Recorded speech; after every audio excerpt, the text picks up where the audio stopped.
Hey guys, it's Sam, and this is my spoilery gush discussion for The Way of Kings by Brandon Sanderson. As I said, this video will have spoilers in it, so if you haven't read this book, go ahead and check out my spoiler-free review, which is linked on the screen. So if you're only watching the discussion and not the review, I just want to give you context for books that I have read in the Cosmere. So I've read all of First Era Mistborn and the first book in Second Era Mistborn. I've read Elantris and Warbreaker. So I have, like, a good scope. I haven't read everything, but I have a pretty good scope. I only have like a few more books to read to be all caught up on Cosmere. This was definitely the series that I found most intimidating of his to read, but it definitely was a book that I still flew through just because it is his Sanderson writing, which I find very easy to read. So first off with this world, I definitely feel like this was one that we got dumped into a bit more than his other series. Like I feel like his other series kind of flesh out the world a bit more, but they also have less time to flesh out the world than this series does because there's 10 books in the series. But I did like how we kind of got like dumped in, but it's not a super hard world to completely understand what's going on, but there's definitely a lot of complexity there. So I liked how we got additional information about things as time went on. There's a lot of stuff about this series and this book that I feel like will be more impactful almost in like retrospect and on reread. Will I necessarily reread these like 1,000-page books? I don't know, guys.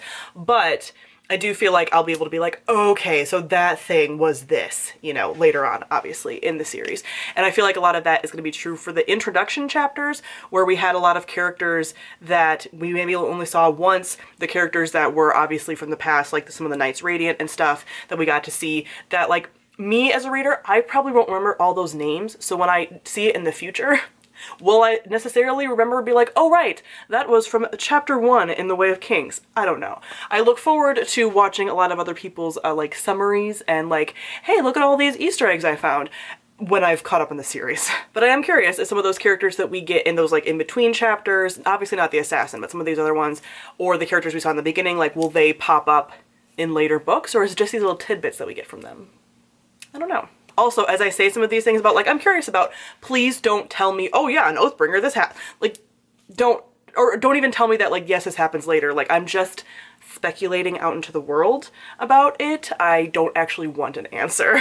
I found the Spren thing, I was conflicted about the Spren thing as a world building piece. I'm a little bit more intrigued now that the end of the book has happened, but I felt like at the beginning, when you get the whole Spren thing, it feels so simplistic, and I don't necessarily feel that once you learn more, that doesn't undo the simplicity of it from the beginning, because it kind of felt like messy when I was first reading about like the Spren. I was like, okay, so there's like Spren around certain things, but not others, and it's just a thing that pops up when a thing is happening, but why do we need them?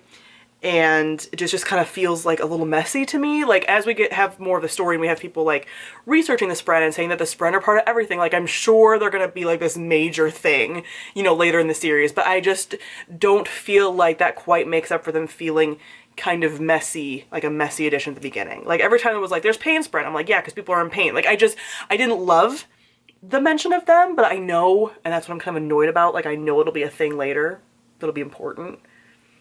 So I'm definitely intrigued about the number of different people there are in this world. We obviously only saw the Alethi, and that's like the people that we're following for the most part, but the fact that there's a number of different races and cultures and stuff that are probably, I'm assuming, going to be explored throughout the story, I'm definitely intrigued about that and those glimpses that we got of them. I mentioned in my review, and I basically talk about this whenever I talk about Sanderson, I really like the way that Sanderson does religion and religious themes. He definitely writes it in a way that I don't feel like I'm being preached to about religion or that there's like a correct choice. And he definitely writes characters that if I didn't know that he was religious, I would feel like he's agnostic or atheist, because he definitely like challenges things, right? Like I really was like, wow, with like Jasnah, he could have really done some things and like proved her wrong, because they do have this religion, or at least one of the religions, that seems very like monotheistic, as close to Christianity as we've gotten in any of his books. And so the fact that like she sort of tears that apart and it's fine is cool. Like I like that. I like how we see the effect of religion and myth and folklore and how history shapes religion, and things that were true become religious things later. Like I love what he does with that. He did it with Mistborn. He's doing it again like here. I just really enjoy that theme that he brings up in all of his books. With the religion, I'm very intrigued about like the Stormfather, the Almighty, and like the Nightwalker. Is it all one thing? Are they separate things? I can't still quite gather if like the Almighty and the Stormfather are the same, because the people talk about both, and I'm like, which are you?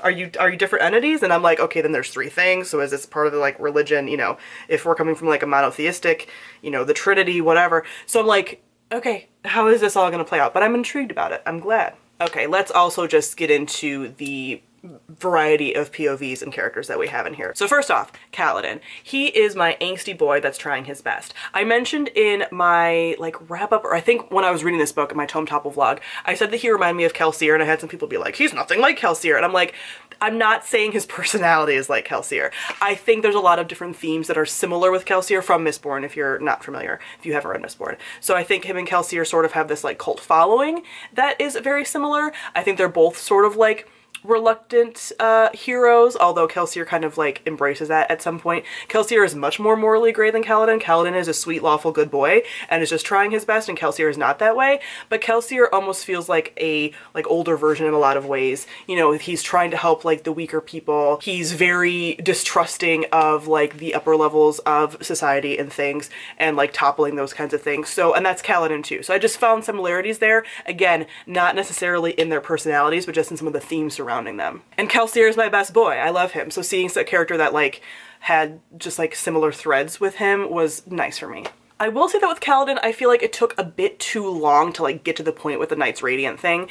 I felt like parts of the first half of this book were very like repetitive and were kind of like beating me over the head with some things. I obviously noticed that he was like absorbing the Stormlight, and that's sort of like, you're beat over the head with that a lot, and I'm like, okay, I know he's absorbing the Stormlight and that's how he like gets his luck and gets his power, like let's get to it. So that was made the ending nice because it was like we finally got to it, but I do feel like that was dragged out a bit longer than it necessarily had to be. Like, we get it, his life's awful, everyone around him dies, he has a like survivor's guilt, like I know this, let's go. Now Dalinar I also loved. I do appreciate that this series is very like full of like good characters, like the characters that are like really trying their best. Like obviously like the main characters, like some of the characters on the side and stuff are not trying their best and they're being not nice people, but like the characters that we're following are all like very trying to be lawful good. I feel that Dalinar is also angsty and also pure. I liked his like sort of conflict, but there were times too that I was like, okay, we get it, you're very like self-sacrificing, you're gonna like give up your, you know, like princedom, whatever, like okay Dalinar, let's go.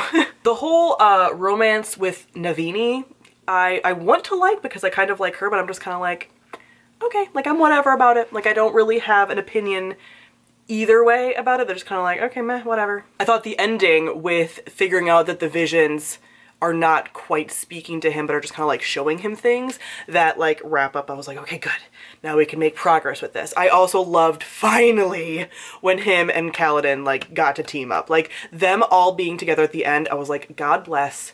Thank you so much. I've known that this is like what you're building up to for this whole book, and I'm glad that they're all together being like good-hearted souls together. I'm gonna touch briefly on Adolin. I found it funny that like, you know, he's like this girl crazy prince that just can't help, you know, like dating people. And I'm sort of like, are you beating me over the head with this? That he like can't find someone he likes because Shallan's about to arrive to camp and he's gonna try to like, that's gonna be a thing? That's what I predict is gonna be a thing. Don't tell me. Don't tell me. I'm just speculating. That like, okay, we keep saying that the like handsome girl crazy prince is here, so then Shallan's just gonna make her way into camp. I'm just saying. Speaking of Shallan, I actually like her. I know a lot of people when I was reading the book, they're like, oh, I know Shallan's kind of annoying, but give her a chance. And I'm like, no, I see potential here. Yes, she's naive, but I kind of love her. And I get that she's naive because she has this horrible family. You know, like the whole chapter, one of the chapters that made me the most uncomfortable was of her brother like torturing live crabs. I'm like, can you please stop? Like, of all the other stuff that was happening in this book, I was like, please stop. So that whole thing was just like, ugh. But you know, she is very much under her family's thumb. She's very sheltered. So I liked that she got to be with Jasnah, see other things, learn things, and was just really like loved being a scholar and has the potential there. Jasnah is my love, my light also. I adore her. I adore the conversations about religion there.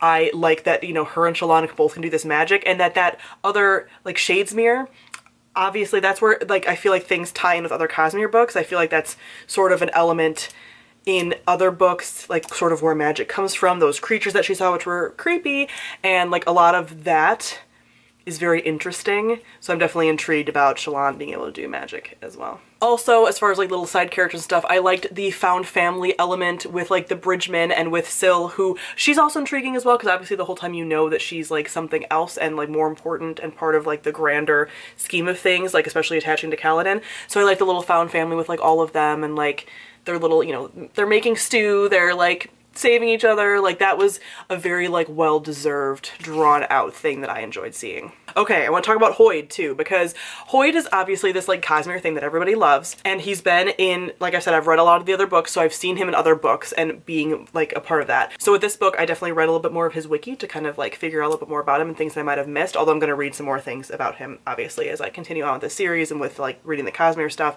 But I loved him in this in a way that I've never loved him, because you get to see so much more of him. I also, when I looked up his wiki, I always thought that Hoid looked different even though we get a character description, and I'm like, he's a whole snack. And like, I never knew.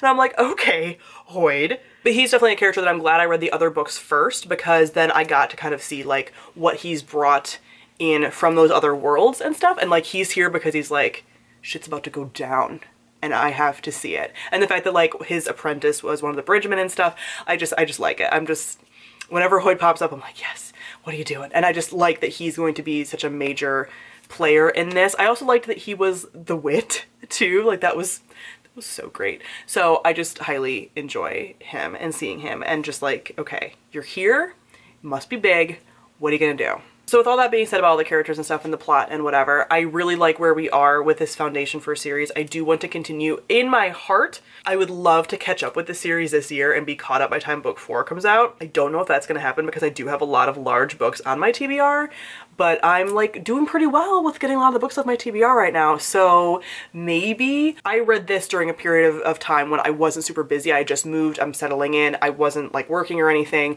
and like getting everything situated. Reading a book this size while I'm working full-time would be a lot. I probably would only read that book in a month.